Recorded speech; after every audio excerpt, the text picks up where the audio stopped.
Hello guys, what's up? So let us do your part two. I believe you guys have watched whatever is the amendments that were in June 2023 as well as December 2022. If you have covered that, then you have covered most of it. The major amendments is now only in what do you say in the buyback chapter. So the rest of it can be managed. Yes, people. So even for that, I've made a chart. You guys can just take a print of it. This covers almost everything of the buyback amendments. Yes, people. Chalo, let's start. So yes, people, it looks so big, but there are no such amendments as such. First chapter SCRA, zero coupon, zero principal instruments have been introduced. By now, I believe you guys know. Social stock exchanges, they have added the definition. Whatever the definition of government company in Companies Act, the same thing applies here as well. 51% of paid up share capital should be held by central government, state government, or central government and state government, or state governments. Same thing has been added here. Nothing much there. ICDR, what are the amendments, sir? I believe you saw people that lock-in period, pledge part. Yeah, I've given people, you can just go through, just randomly run through. That's more than sufficient. But if you have watched that video, uh, covered. Most of it is covered. There is something called underwriting. I've covered underwriting also in the same video itself, but I'll just tell it to you for once for your reference. If the issuer is making IPO or FPO other than through book building process, so he can make a IPO in two ways, 6.1 and 6.2. So one is can be book building process, one can be in a normal way. Basically, I can take it in this way, where you know the price of the issue, where you do not know the price of the issue. So in that case, how should the underwriting should be done? So if at all it is IPO or FPO other than through book building, so I'm doing a normal price. I know my price, so there is no price band and all. In that case, the desires to have the issue underwritten, then people it shall prior to the filing of prospectus. So before filing the prospectus only, you need to enter into an underwriting agreement with the merchant banker or the stockbroker registered with the board, indicating therein the maximum number of specified securities they shall subscribe in the event of their being under subscription. So if at all there is under subscription, we are agreeing to buy, but what is the maximum we will buy? There has to be one limit, right? That has to be specified in the underwriting agreement before you go for issue of prospectus only. And whatever is the price, underwriters will also buy that shares. It shall not be less than the price of the shares issued to the public. It will be at the same price.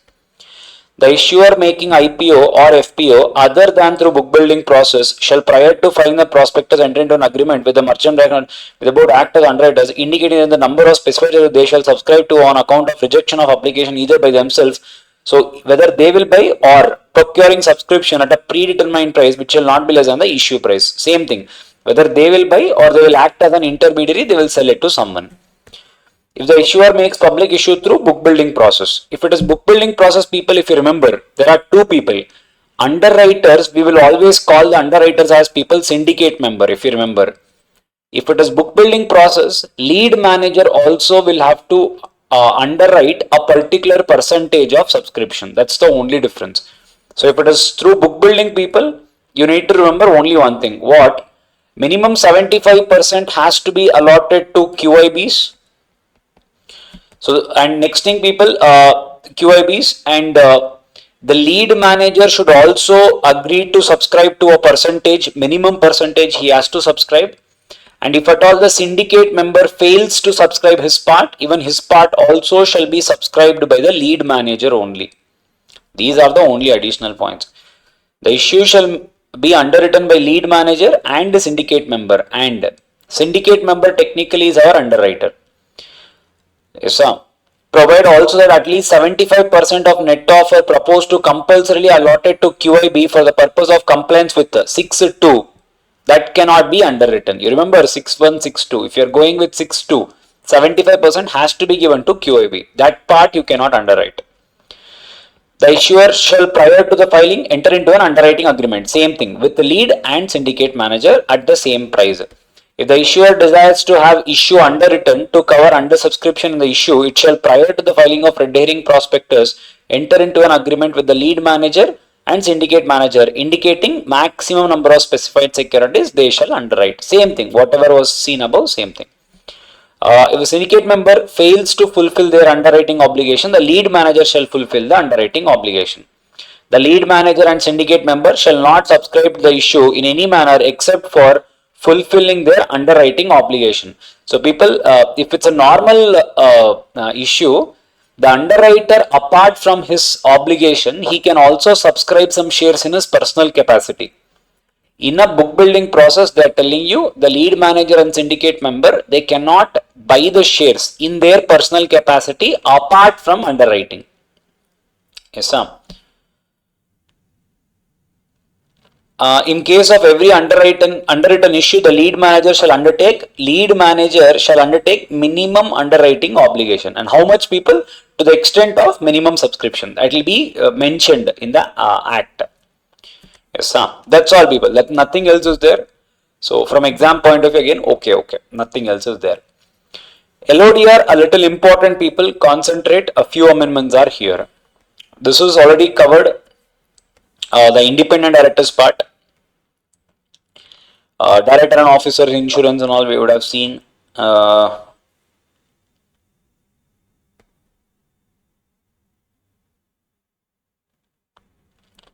Okay, this has been added. Now, people, now see this. Let us concentrate. So, SEBI LODR, people, earlier, whoever lists their securities, let us imagine if it is you are listing your equity, SEBI LODR regulations will be applicable to you. That's clear. We know that. Sir, what if my company has issued non-convertible securities? Let us imagine, sir, we have issued non-convertible debentures. Now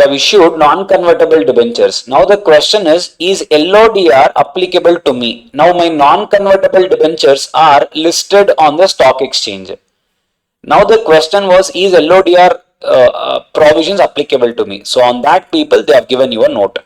SEBI LODR regulation shall also apply to a listed entity which has listed its non-convertible securities on a recognized stock exchange. Yes, it is applicable.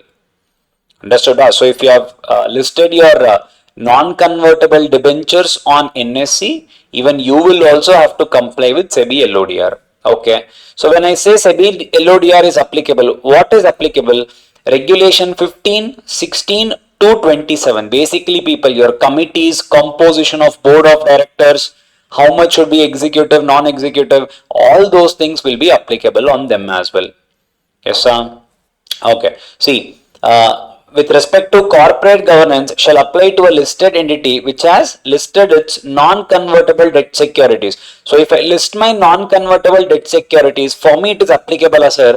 You should have listed your non-convertible debt securities and you should have an outstanding value of non-convertible debt securities of rupees 500 crore and above. Meaning, people, sir, now let us imagine I am a private company. I've issued people around 50 crore worth of debentures, non-convertible debentures. Now for me it is applicable, they are telling no. The minimum outstanding means, people, something which is not yet repaid.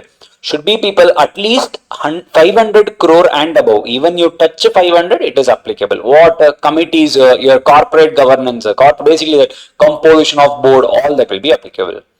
Is clear? Okay, sir. Let us imagine, sir, mine, I had 400 crore worth, sir. Again, I went for a further issue. I raised more money. I issued more non-convertible debentures. So earlier it was 400. Now it became 500. Whenever you touch 500, people, within 6 months, you guys have to comply with these provisions. That's what is given here. Understood? Pakkana. And also remember, so sir, all of a sudden they introduce, no sir, immediately we will have to comply.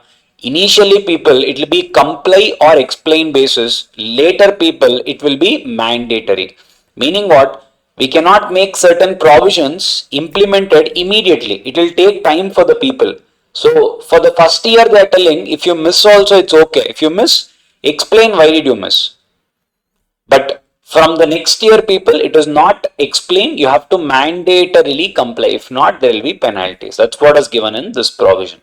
It has been provided that these provisions shall be applicable to a high value debt listed entity on a comply or explain basis until March 21, 2023 and on mandatory basis thereafter. So until March 23 it was comply or explain. If you don't, then just explain. From after 1st April 23 it will be mandatory basis. Is clear? Okay. Next one, sir, intimation to stock exchange itself. Meaning, sir, whenever you were intimating, you remember people, certain news you used to intimate to stock exchange a little in advance. When something was discussed, people, you used to intimate this to the stock exchange a little in advance. You had to give a prior intimation 2 days in advance. For that, they have added this non-convertible part. What does that see?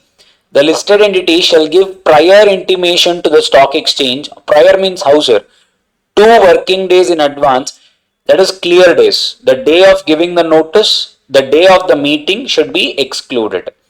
Excluding the date of intimation and date of the meeting of the board of directors about the board meeting in which any of the following proposals is to be considered. So you have to intimate the stock exchanges 2 days in advance. About what? About the board meeting in which you are going to discuss these things. What are these, sir? First one, an alteration in the form or nature of non-convertible securities. Meaning, sir, we have already issued non-convertible securities. Let us imagine we have issued non-convertible debentures. We are altering that nature itself. Meaning we are converting non-convertible into convertible. The nature itself is being altered. That has to be intimated. If at all in the meeting, if you are considering such items. Next one, an alteration in the date of the interest dividend redemption. You said you will be paying the interest on this day. If you change that, you will be intimating. If at all you are altering the maturity period, imagine you had issued it for 7 years, now you want to take it to 10 years. So this meeting you want to call, about this meeting you need to intimate. Again, this also is linked with non-secure, non-convertible only. Any matter affecting the rights or interests of holders of non-convertible securities. Any other matter, people, if it is having an impact on the non-convertible securities, if you are calling for such meeting, you need to intimate about the meeting 2 days in advance. Remember and go can be important from exam point of view. And what else should be intimated 2 days in advance, sir? This you guys had already studied.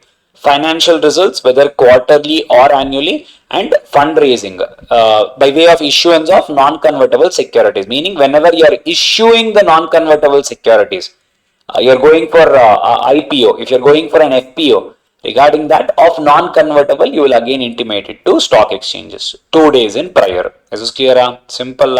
Okay, done. Next one, sir. The listed entity shall also intimate the stock exchange not later than the date of commencement of dispatch of notice in case of AGM or EGM that is proposed to be held for obtaining shareholders approval for the proposals at clauses C and D mentioned above. What is this, sir? The listed entity shall also intimate to the stock exchange not later than the date of commencement of dispatch of notice. Imagine, sir, we are calling for a EGM or we are calling for a AGM. Now, whenever we call for a general meeting, people, if you guys are aware of Companies Act, you need to call for a general meeting 21 days in advance. You have to give notice of general meeting. Correct? So they're telling you need to, whenever in the AGM or EGM, whenever you are discussing two matters, they are telling you the moment you start issuing the notices to the shareholders, before this only you need to intimate it to the stock exchange. About what, sir? We are going to conduct a AGM, and in that AGM this is going to be discussed. What? The clauses C and D. What is clauses C and D? This, sir. So the indirectly, people, whenever you are discussing financial results in the AGM, that is what you will discuss, right? So whenever you are going to discuss financial results and whenever there is a fundraising, if you are taking shareholders approval, about that you need to intimate 21 days prior. Basically, before issue of the AGM notice itself, you need to be intimating. Clear? Next one, sir. any other meeting of the holders of non-convertible securities in relation to the proposal at clause E mentioned above. E people, this one, the matter affecting the right of the interest of holders of non-convertible securities. So if this is going to be discussed, again this also has to be intimated before you guys send the notice. That has to be intimated. Is this clear? People, why you guys can get confused. Sir, above you are telling 2 days in prior, below you are telling before sending notice, which we have to follow. People, do not forget this. I'm talking about board meeting. This I'm talking about general meeting. Correct? AGM or EGM. Correct? Yes, sir. So technically, what is the difference? People, for every matter, board meeting is mandatory. You have to intimate stock exchanges before passing board resolution also, before passing ordinary or special resolution also. Both the times you have to intimate. That is what they are telling. Is clear? Sure? Okay, done. Next one, sir. Financial results. The listed entity shall prepare and submit unaudited or audited quarterly and year-to-date standalone financial statements 45 days from the end of the quarter. This was already there, people. This is nothing new. If you remember in our table, that year-to-date part was already there. Correct? Within 45 days, it was already there. Nothing is amended there. Then what is amendment, sir? The amendment is whatever comes after that. However, in case of entities which have listed their debt securities, a copy of the financial results submitted to the stock exchange shall also be given to the debenture trustee. Meaning, people, whenever you guys have issued debentures to public, let us imagine, and it is listed, the debentures people, they will nominate one person as debenture trustee. Now the debenture trustee will take care of all these people because they cannot come and see what is happening with the company every now and then. They neither have the voting rights and also they do not know what is happening. So we appoint a representative. That representatives will be called as debenture trustee. What they are telling, whatever the financial statements you will be giving it to the stock exchange, you also have to give that copy to the debenture trustee. That's all. Not a very significant amendment as such, but just remember and go. The listed entity shall comply with following requirements with respect to preparation, approval, authentication, and publication of annual and quarterly financial results. They have to comply with following requirements when they are publishing annual and quarterly financial results systems. What is that first one? Unaudited financial results on quarterly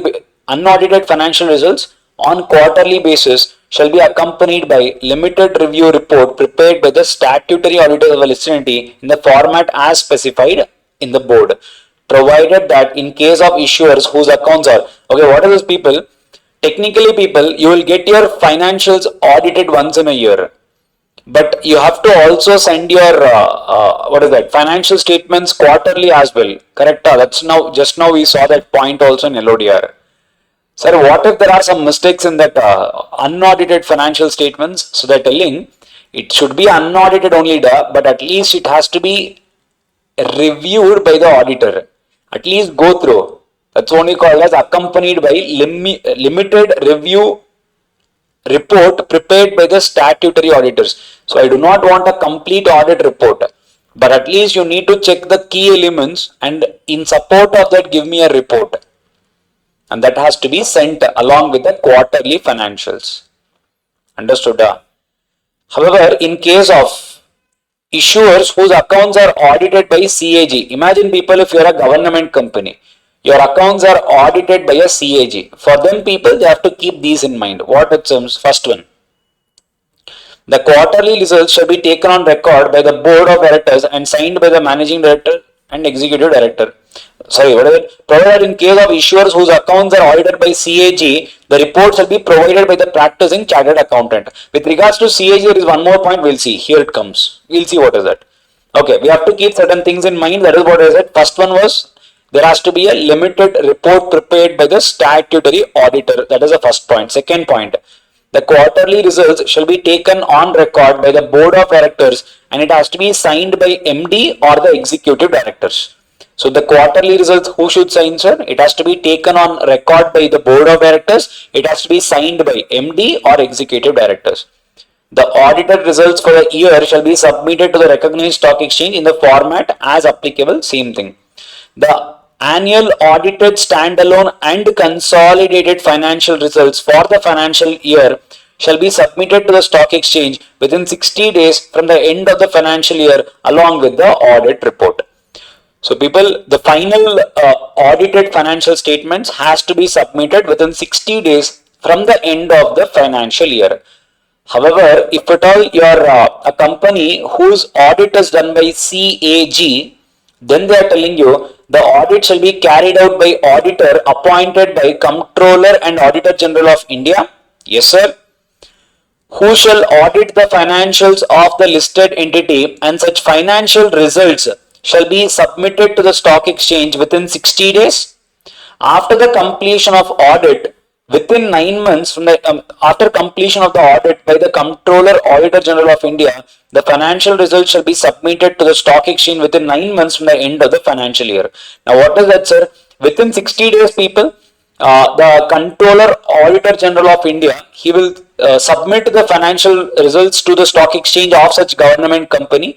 Within 9 months, for a government company, they need to submit a audited annual financial statements. Here it goes unaudited, here it goes audited.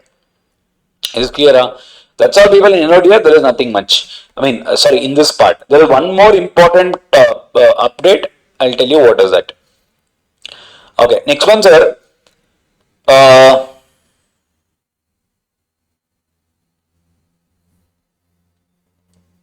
Okay, with regards to related party transaction. If you remember related party transaction in your LODR, people, you remember LODR, related party transactions.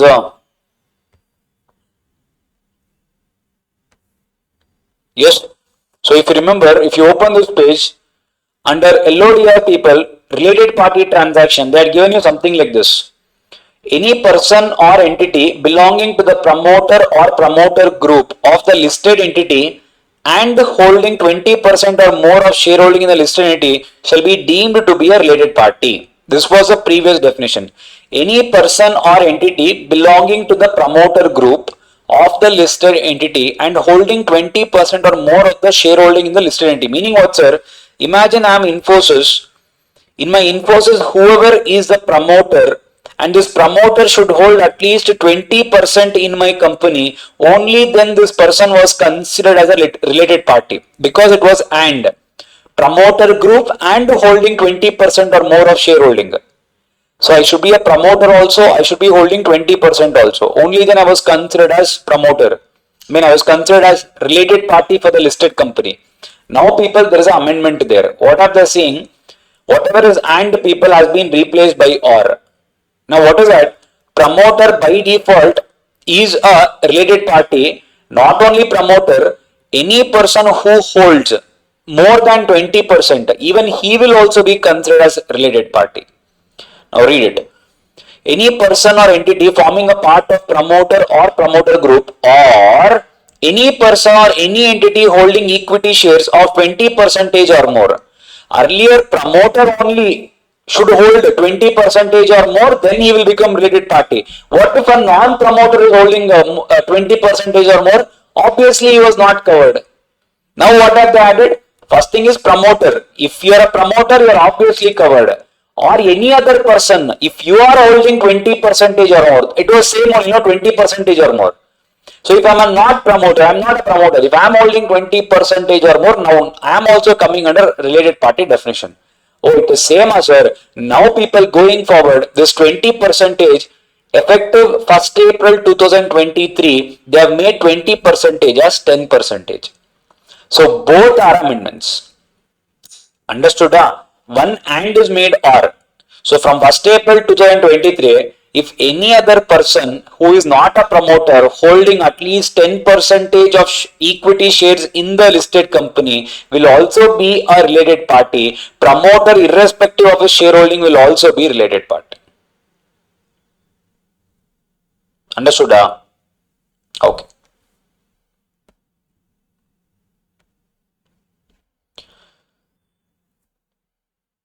Next one, sir. Further, the definition of related party transaction has been substituted with the following.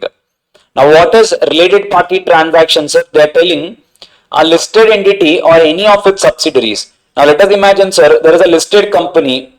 There is a listed company. Let us take, for example, okay, let us take Tata. Yes, sir. Now Tata people or now listed entity or any of its subsidiaries. Let us take, for example, Tata and Tata Motors. Just taking an example. On one hand, and a related party of the listed entity or any of its subsidiaries on the other hand. So, sir, if it is listed entity or any of its subsidiaries on one hand and a related party of the listed entity or any of its subsidiaries on the other hand. Now, related party, let us take promoter only or a person who is holding more than 10%. Yes, sir. Now, this is called a related party transaction. So, if we do a transaction with them, it is called as related party transaction. Yes, sir. A listed entity or any of its subsidiaries on one hand and any other person or entity on the other hand, the purpose and effect of which is to benefit a related party of the listed entity. Now let us imagine, sir, now this person, whoever has on the other side, this side people, yes. In the first case we saw, if a company directly does a contract with a related party, it is a related party transaction. Second case people, this person is not a related party. He is not a related party. But people, if we do a contract with him, it is going to benefit the related party. Yes, sir. Now let us imagine, sir, this is the promoter. This can be promoter's wife. Or, sir, let us imagine, sir, I am doing a contract with a company here. This person, this is the company. In this company, sir, my promoters are the shareholders. So, sir, if I do a contract with the company, my related parties are getting benefited, then this is also considered as related party transaction, is what they are saying.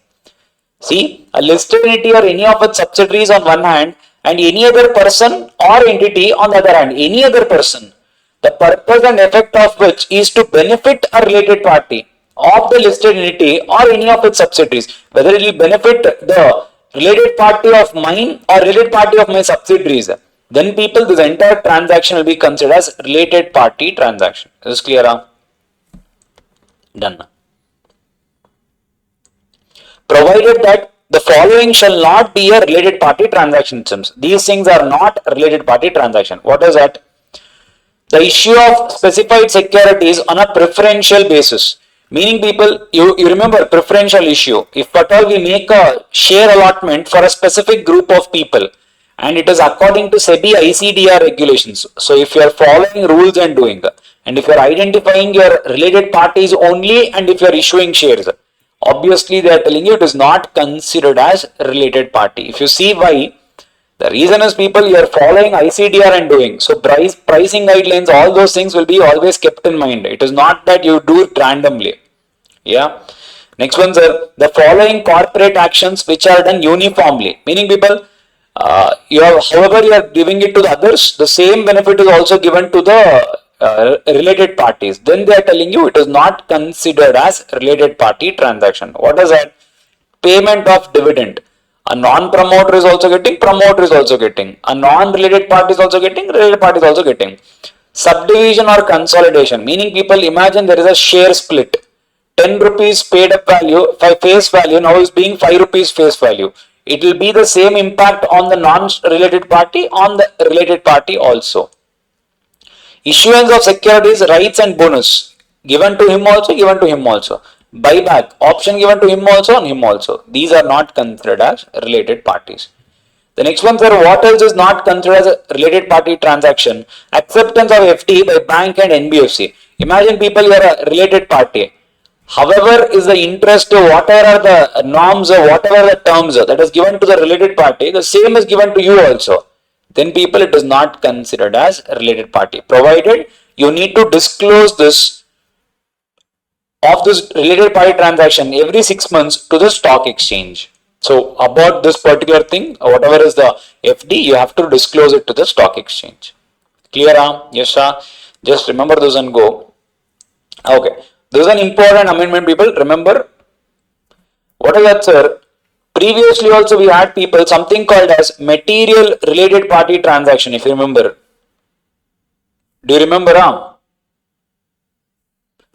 There was something called as material related party transaction.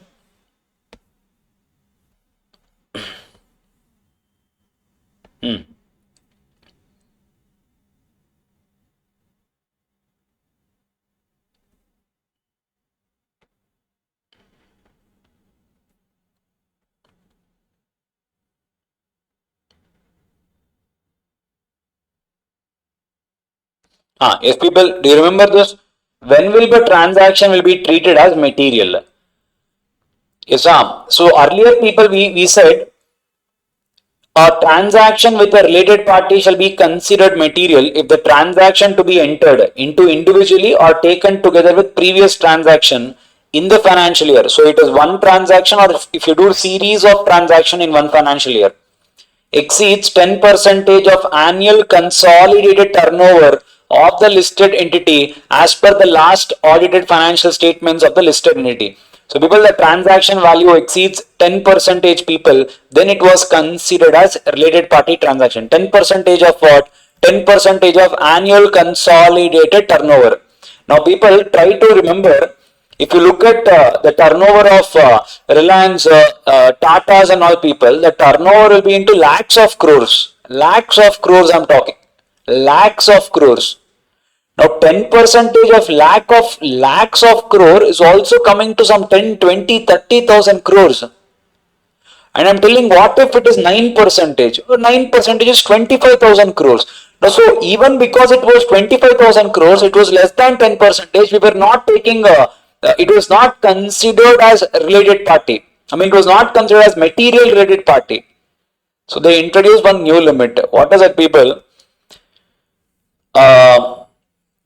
If the transaction to be entered,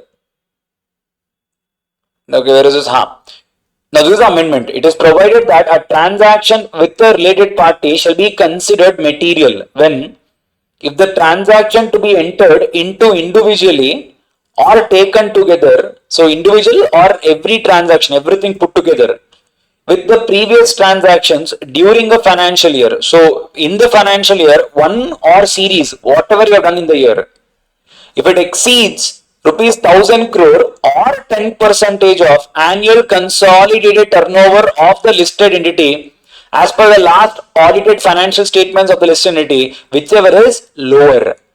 Now what is material, people? More than 1000 crore or more than 10 percentage, whichever is less.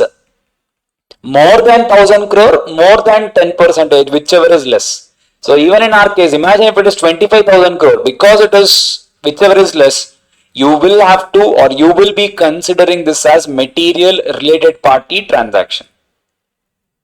Understood? 100%. So sir, whenever we enter into material related party transaction, we have to take approvals and all. We would have seen, correct? Now they have added, people, one more word here. What?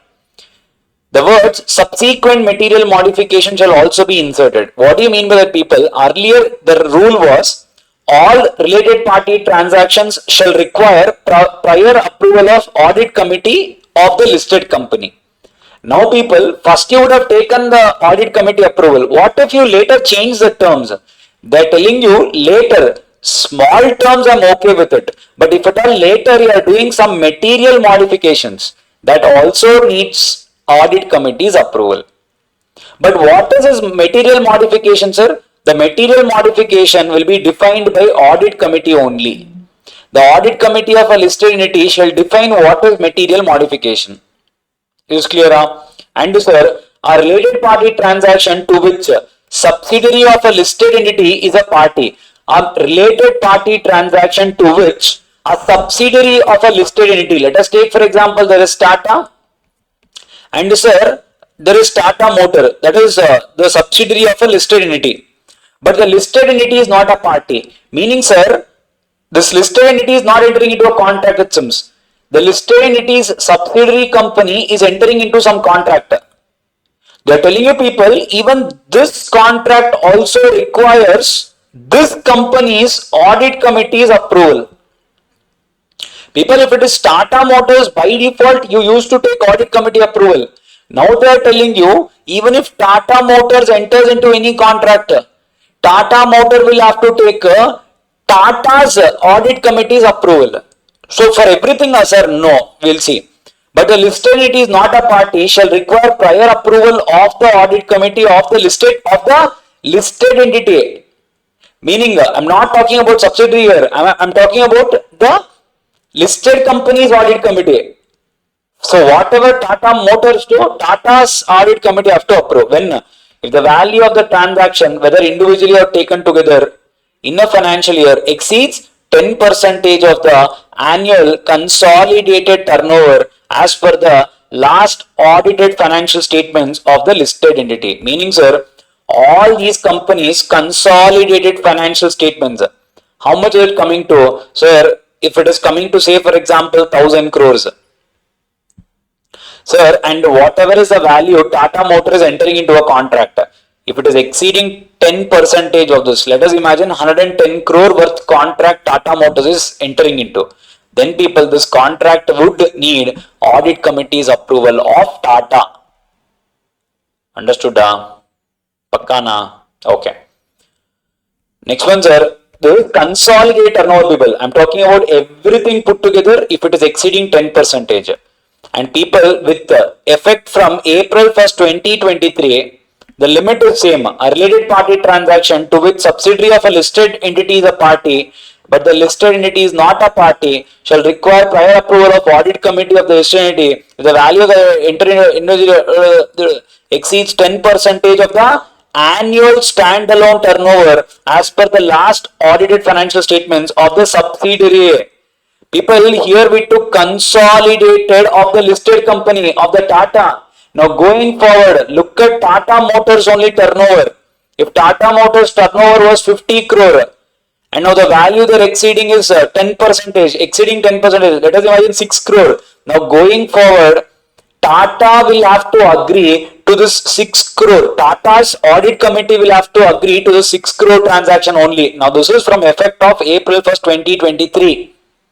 Earlier consolidated basis, that's the reason you used to get big numbers.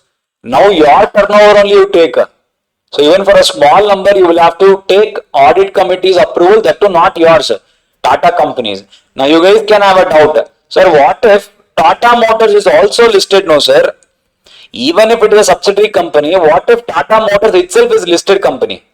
People, if the subsidiary is listed, people, obviously this would not appear. I mean, this rule will not apply. The reason is because the listed company, being a listed company, even they will also have to comply with all these provisions. Obvious, huh? Because there is approvals and all this taken, even they will also have to comply with all these provisions. This is clear, all of you.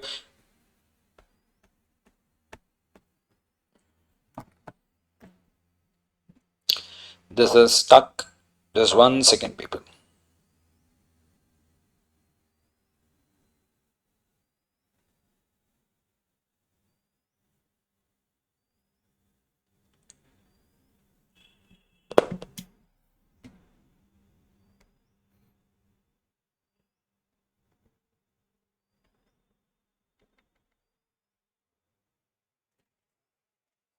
Can we do stuck out?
Yes, people.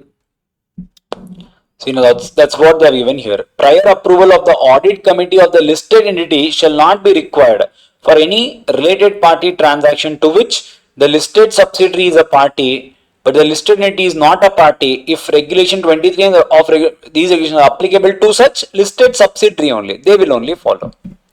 Clear? Yes, 100%. So, this is the little important amendment. Remember and go. And the next one, sir. Sir, the following new clause shall be inserted. People, if you remember, again there was one thing, people. The listed company, the related party transaction shall not apply to two people. We had written two people. You remember, we remember everything you tell, sir. We remember everything. Everything you remember, sir.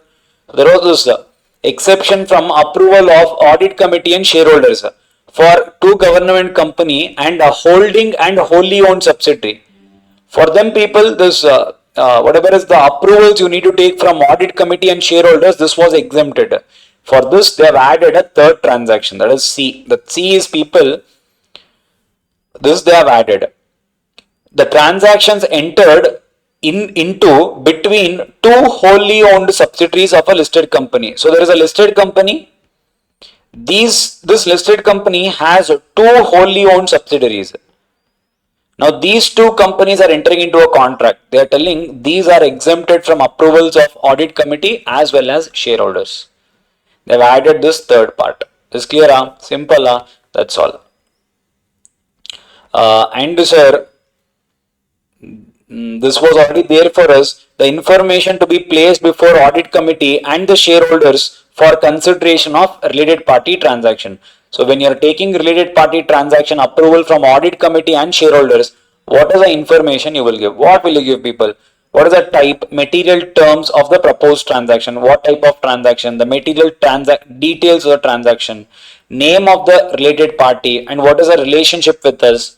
The tenure, is it 1 year, 2 year, for how long? Value of the proposed transaction, 1 crore, 10 crore, how much? The percentage of the listed entity's annual consolidated turnover for the immediately preceding financial year that is represented by the value of the proposed transaction. What is my previous consolidated turnover and what is the value of the transaction you are entering now? The transaction relates to any loan or intercorporate deposits or advances made or given by listed entity or its subsidiary. So you are taking it or you are giving it. Give the details of source of funds. How are you giving it? And the details, nature of indebtedness, whether secured, unsecured, cost of funds, what is the interest, capital, everything, tenure, 10 years, 5 years. So all these things people will be giving justification as to why related party transaction is in the interest of listed entity, why with related party, why not with others. The copy of the valuation or other external party report. Why? How did you arrive? Let us imagine debentures are being issued at 300 rupees per debenture. How did you arrive at this 300? That will be supported by valuation report. All this has to be given to audit committee also, for the shareholders also. Understood? Simple. Not much of relevant. Okay, December 22, we have covered this. We have covered this. Covered. See, this is what I told you. Page looks huge, but most of it is covered. Yes, sir. Next one, sir.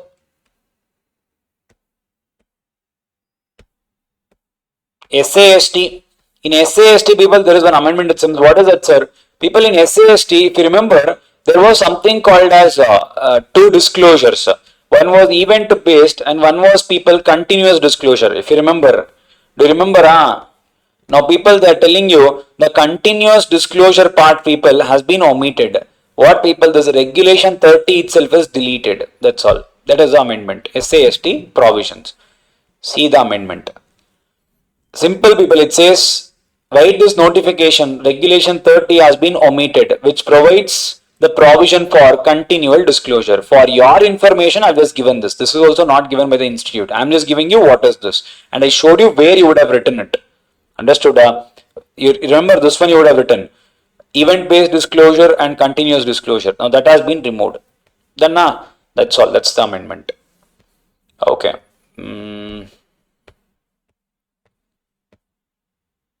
Okay, now let's come to buyback.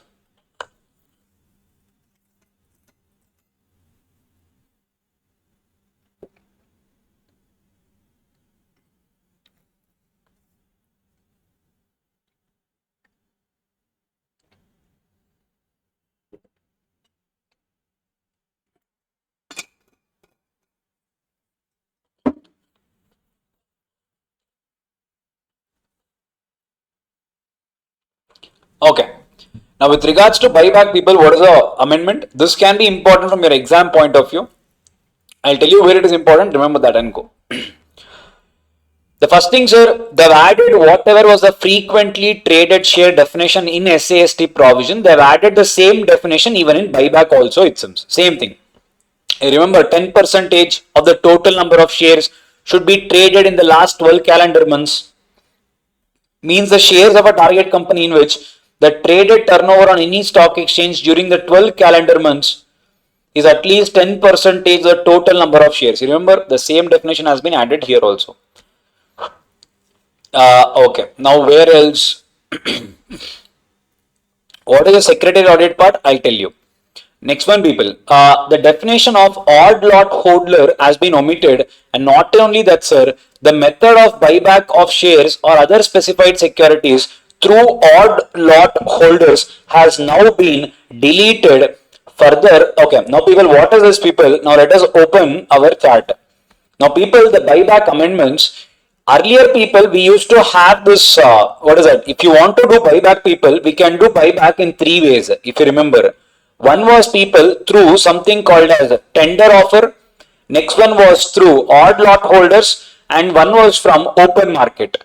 In open market, there was from stock exchange and from book building. If you remember our chart, this is our chart used to look.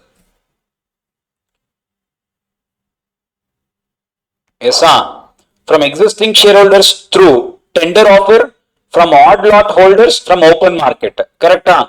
If you remember, when we are doing in the class only, I used to tell you this odd lot holders was once existing. When the physical shares were being traded on stock exchange, odd lot holders made sense. Today's date, people, odd lot holders does not exist at all. Odd lots is, people, basically back then and all, whenever a company comes up with any corporate actions, let us imagine buyback, rights issue, and all that, they used to issue a proportion. Say, for example, 1:2 or 1:4. These odd lots, people, are 7 shares, 11 shares, 13 shares. They will either end up in this or that. So back then there was an option, you go and just give off your shares. Today it was not relevant, people. Not today. I'm talking about like last at least 8 to 10 years. It is not relevant. Now what they have done, because it is not relevant, they've removed that part completely. Odd lot. Practically, people, this is not even amendment because it was not even in existence. For you, theoretically, yes, that part only has been removed. But there is nothing for you from knowledge point of view. Why? We remember doing one thing. Odd lot procedure is similar to tender offer. Nothing is there, that odd lot has been removed. That's all. Correct? Sure? Done. Okay, that is one amendment. Remember, important. Next one, sir. The maximum limit of buyback. Remember, what is the maximum limit of buyback? How much, people, maximum limit of buyback? It used to be 25% of paid up share capital plus free reserves of the company. Correct? Will now be based on standalone or consolidated financial statements of the company. Meaning, sir, earlier what you used to do, people, if you remember buyback, there were 3 different limits. One was 10% with board approval. Next one was 25% of paid up share capital plus free reserves of the company. Correct? If it is buyback of equity shares, then 25% of paid up equity capital. That is what we used to remember. That was the limits. Now, people, here they have brought an amendment. What? Earlier it used to be 25% of paid up share capital plus free reserves of the company. Now what they have introduced, people, they have introduced a new term. 25% of paid up share capital plus free reserves of the company should be taken this way. What? Based on the standalone or consolidated financial statements. Meaning what? People, let us imagine I'm taking Tata's 25% of paid up share capital. You take it only Tata's and people, Tata's along with all its subsidiaries. However, you guys will prepare consolidated financial statements. What do you mean by consolidated financial statements? All my subsidiaries, associates, everything I'll add together. I'll prepare one balance sheet. Add that also. So take 25% of this, 25% of paid up share capital or free reserves on standalone basis, 25% of all this capital added, all this reserves added, of this take 25%, whichever is coming, whichever is lower. Now this can be bought back, is what they are telling in the financial year. Any doubts? Understood? In respect of the number of equity shares brought back in a financial year, the maximum limit shall be 25% and be construed with respect to total paid up share capital of the company in that financial year. Equity share capital in that financial year, I told you, the third limit. Okay. Also in regulation 4.2, both standalone and consolidated basis, they just replaced and with or, that's all, nothing else. Yes, sir? Okay. The methods of buyback of share or other specified securities through odd lot has now been deleted. So technically what does that leave us with? So people, that leaves us with tender offer and stock exchange, correct? That is from open market. So we can do now buyback people through tender offer and through open market. If you remember, even in open market there were two other methods. One was stock exchange and book building. Stock exchange people, the company will start randomly buying the shares from the stock exchange. It doesn't give a fair price for all the shareholders. Whoever sees it, whoever gets lucky, their shares will be purchased. Now, how is it a right given to all the shareholders? See, whenever the company wants, they will purchase. What if I did not participate? Now, I did not get an option at all. No. So, people, the lawmakers felt this method is not in the interest of the company, because only a few set of people will be benefited. So they wanted to remove this method only in the phase-wise manner. For that, people, they have also introduced a provision. They have brought in a last day. After 1st April 2025, even this method will be deleted. Not immediately. This is immediately. Odd lot immediately. Stock exchange people not immediately. After 1st April 2025, it will be deleted immediately. Until then, sir, until then, people, every year you have to reduce what is the maximum you can buy back through stock exchange. The percentage is being reduced. Now, how is that? Now, see. Sir, provided the buyback from open market through stock exchange, whether standalone or consolidated, whichever is less. Yes, sir, standalone or consolidated, whichever is less. Now, if you are doing it through stock exchange, if it is until 31st March 2023, the maximum you can do it through stock exchange route should be less than 15% of paid up share capital plus free reserves. Until 31st March 2024, now technically now, today you take, let us imagine December. In the month of December 2023, yes, sir, it is until 31st March 2024. So this limit will apply. The maximum you can do is 10% of paid up share capital plus free reserves through stock exchange. 31st March 2025, 5%. After 1st April 2025, you cannot do it at all through stock exchange. Now this is the amendment. Understood? This is clear? Pakka na? That's what is the amendment. Done. Remember and go, exam point of view, important. Next one, sir, under the heading buyback through tender offer, the following amendments have been made. Now what is that, sir? People, this used to be our tender offer procedure, people. If you remember, this is how you would have written. Correct? This is how you guys would have written. Board resolution, special resolution for buyback, deciding record date. Yeah, this is how you would have written.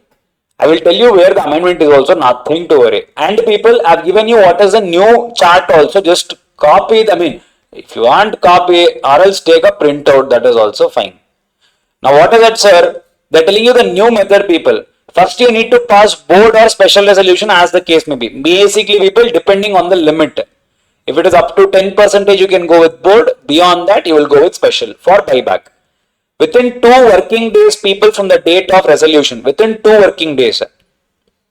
Okay, let us keep these two next to next, so that you will know what happened. Within 2 working days, it is same, nothing has changed. Okay, within 2 working days, what should happen? You have to give a public announcement, it seems. Within 2 working days, you have to give a public announcement. Earlier, people, yes, within 2 working days, you used to give a public announcement. Okay, and sir, you have to give it in English, Hindi, regional, language newspaper. So you have to give it in these 3 newspapers. And copy of this public announcement has to be simultaneously.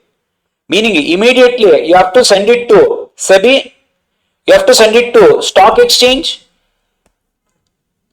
and you have to send it on the website of the company, stock exchange, and the merchant banker. So whatever is a copy of the public announcement you have given, the copy of the public announcement should simultaneously, along with this newspaper, it should also go with SEBI, it should also go to stock exchange, it should also go and sit on the website of the company, stock exchange, and merchant banker. Now here is the amendment. I have marked here also as A. That is more than sufficient. You just refer, okay, here amendment.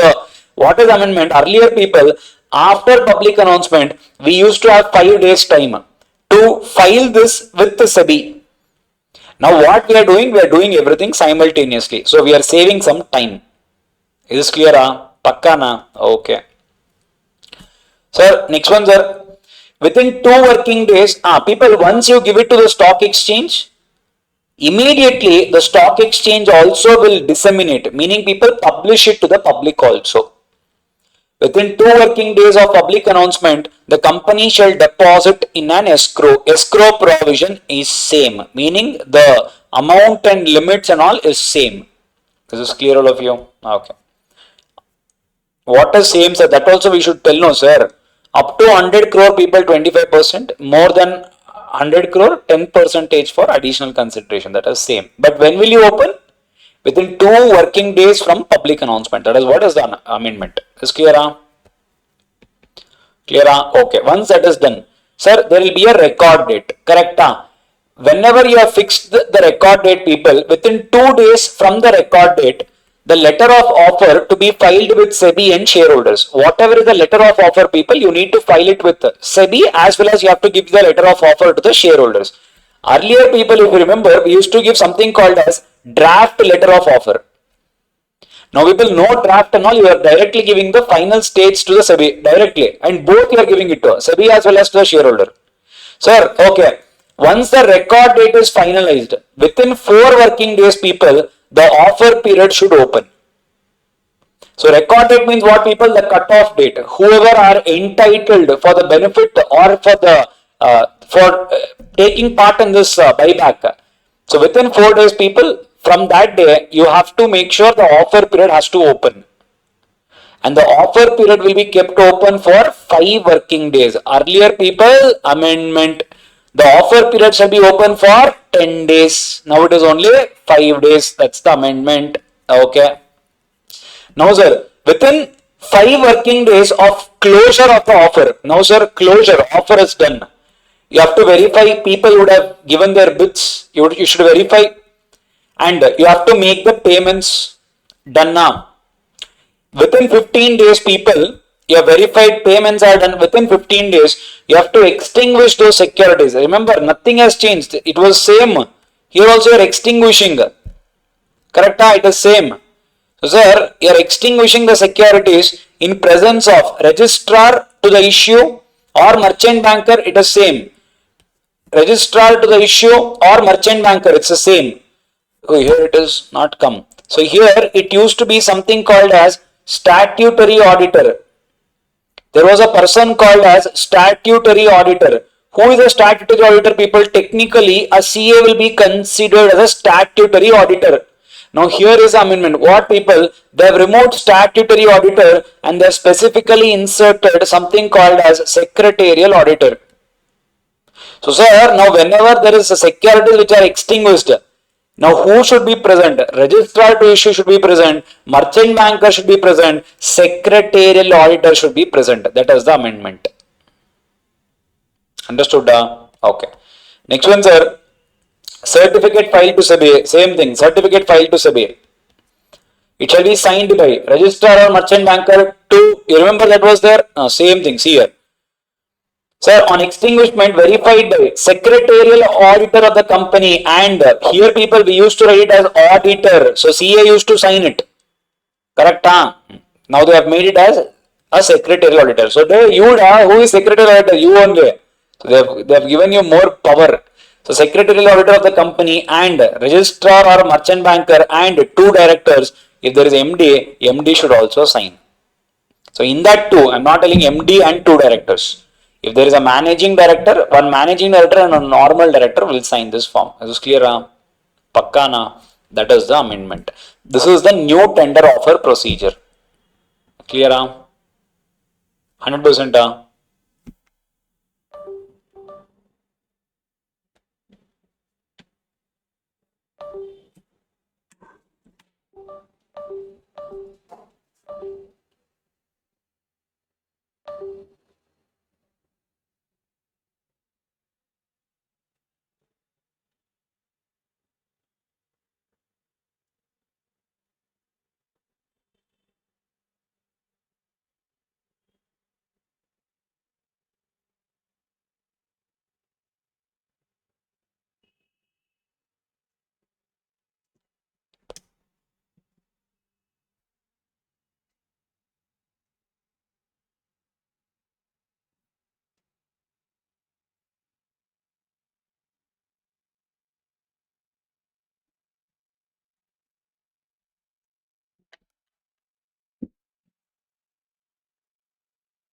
ಮತ್ತೆ disconnect ಆಯ್ತಾ ನೋಡು.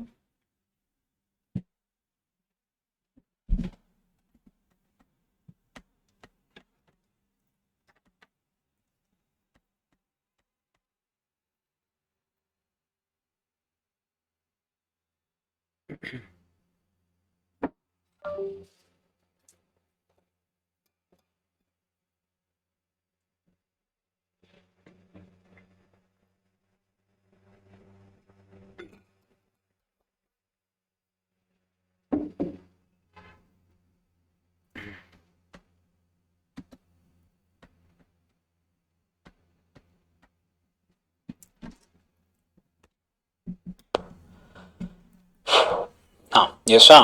Understood this one now. So that's the amendment. Okay. I hope it's simple, da? Manageable. Okay. Tender offer. That's the amendment. This is the complete part, people. Yes, sir.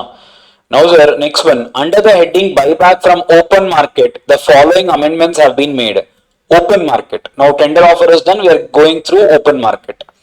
The company shall ensure that at least 75% of the amount earmarked for buyback is utilized for buying back shares or other specified securities. The minimum utilization of the amount earmarked for buyback through stock exchange route has been increased from existing 50% to 75%. Now, what is that, sir? Earlier, people, whenever you are going to use open market, they were saying, people, the minimum utilization of amount was earlier, people, 50 percentage. Now they have increased it to 75 percentage. Now what is that? Read the context. The company shall ensure that at least 75 percentage of the amount earmarked for buyback. Meaning, let us imagine, people, we passed a special resolution and we calculated 25 percentage of paid up share capital plus free reserves. Imagine this amount is coming to somewhere around 100 crore. This is what we took the special resolution for. Yes, sir. Once you took a special resolution, they're telling you whatever is the amount you have earmarked, you have authorized to buy back. The minimum utilization of the amount earmarked for buyback, earlier people said, if you have said you are going to, you have taken authorization to buy back 100 crore. Earlier they said at least 50 crore should be utilized. Now they have increased this number to 75%. So 75 crore has to be utilized once it is earmarked, meaning once it is kept aside. Not only that, people, the company shall ensure that a minimum of 40 percentage of the amount earmarked for the buyback, as specified in the resolution of the board or special, as the case may be, is utilized within the initial half of the specified duration. If you remember, people, our buyback will be open for how long, people? Through stock exchange route. If you remember, our offer period used to be open for 6 months. They're telling you within half of the time, people, 3 months. At least 40% people you should have utilized. Within that half of the period, at least 40% you should have already done the buyback. Is what is the amendment. But yes, of course, it's almost like a taken out amendment. So in that only there is an amendment. Because it is still there today, we are reading it. Is this clear? See, the company shall ensure that a minimum of 40% of the amount earmarked for the buyback, 100 crore. In that 40%, 40 crore, as specified in the resolution, has been utilized. You should have utilized it. Is it clear? Yes, sir. Okay. Now, people, with regards to for the purpose of buyback through stock exchange, a separate window will be created by the concerned stock exchange, and such window shall remain open for the period specified in this regulation. So, where you can participate in that buyback, stock exchange will give you a one more window where the parties can participate in this buyback when they are coming through stock exchange route. The company shall simultaneously with the public announcement made file a copy of public announcement in the electronic mode with SEBI. So remember people, whatever we followed for tender offer, the process is same here also. The company shall simultaneously with public announcement file a copy of public announcement in electronic mode with SEBI, stock exchange. That's what we saw. Simultaneously with public announcement, you are sending the copy to stock exchange, SEBI, you are simultaneously sending now, the procedure is same now. That's what they are saying. For the, what is it? If you are doing the buyback through stock exchange, through open market. Okay. The stock exchange shall forthwith disseminate the public announcement to the public. A copy of the public announcement should be placed on the respective website of stock exchange, merchant banker company. So same procedure. This is important. The buyback through stock exchange shall be undertaken only in respect of frequently traded shares. Meaning, sir, I told you whatever is SAST, it has been taken here. Frequently traded share concept. So if you are going through people, a buyback through stock exchange, then which company can give this option? Only a company whose share is frequently traded. If it is infrequently traded, this option is katham, not applicable to you. Understood? The buyback through stock exchange shall be subject to the restriction on placement of bids, price, volume as specified by SEBI.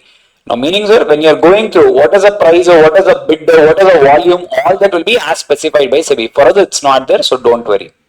Yes, next one, sir. Under the heading opening of the offer on stock exchange, the following amendments have been made. Now, what is it, people? The buyback offer shall be open not later than 4 working days. Same thing, you saw same thing in tender offer. Once there is a record date, within 4 days, people, the offer should open in tender offer. Same thing applies to open offer also. However, and the what is that? Offer shall be kept open. How long, people? If you remember, before amendment, people, the offer will be kept open for 6 months. Correct? Now, people, what did I tell you? We are slowly removing this open market process, right? From stock exchange, open market process is being slowly removed. Especially, I told you also 15%, 10%, 5%. Now, when 15 is being reduced to 10, why still 6 months? When 10 is reduced to 5 in the next year, why still 6 months? So that has been also proportionately, that has also been reduced. Now, what are that, people? Within 6 months, the buyback is opened on or before March 31st, 2023. So, if you came for a buyback before March 31st, 2023, if your offer is already opened, then people, you can continue with 6 months. If at all, people, if it is after if it is after 1st April 2023, but before March 2024, then people, it is 66 working days. After 1st March 2024, it will be 22 working days. Sir, after 1st March 2025, basically 1st April 2025, it will be 22 days. No, I told you, no, it is slowly removed. So after 1st March 31st March 2025, no longer open market. This is completely khatam. So these 3 years, these 3 are the days. Clear? Pakka na? Okay. Under the heading buyback through book building, the following amendments have been made. Now, sir, we are seeing buyback through book building. Nothing is there, people. You guys can completely follow the tender only. Here, nothing amendments and all are there. What is that? We will see. A company may buy back its shares or specified securities from its existing security holders through book building process. Yes, we know. The disclosure, filing requirements and timelines for public announcement will be the company which has been authorized by a special resolution or board shall appoint a merchant banker and make a public announcement within 2 working days from the date of approval. Same thing. Now they have made it uniform. The disclosure in the public announcement should be made in accordance with schedule. How to make and all, they are given a schedule, it will be according to that. The book building process shall commence within 7 working days from the date of public announcement. So the book building process will start within 7 days from the date of public announcement. If you remember book building process.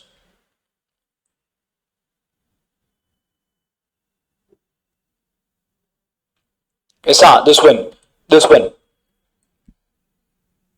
Yes, sir. Okay.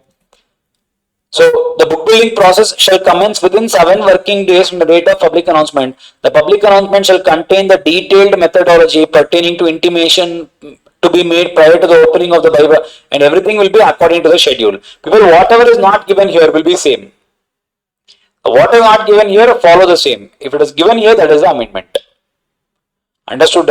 Focus more on the tender offer. That is what I believe they can ask you, and I don't know limits and all they may not ask you, but just know and go.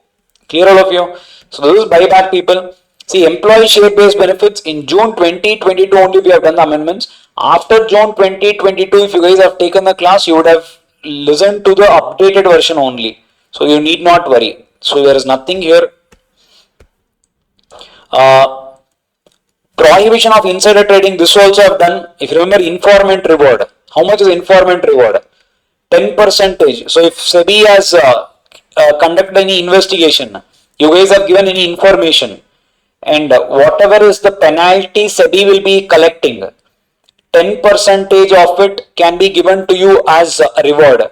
10% is coming to 50 crore. Can I get 50 crore, sir? No. Earlier it was 1 crore, now they have given it as 10 crore. If you guys have listened to after 2022, then you would have already listened to the updated versions only. I'm just telling you, that's all.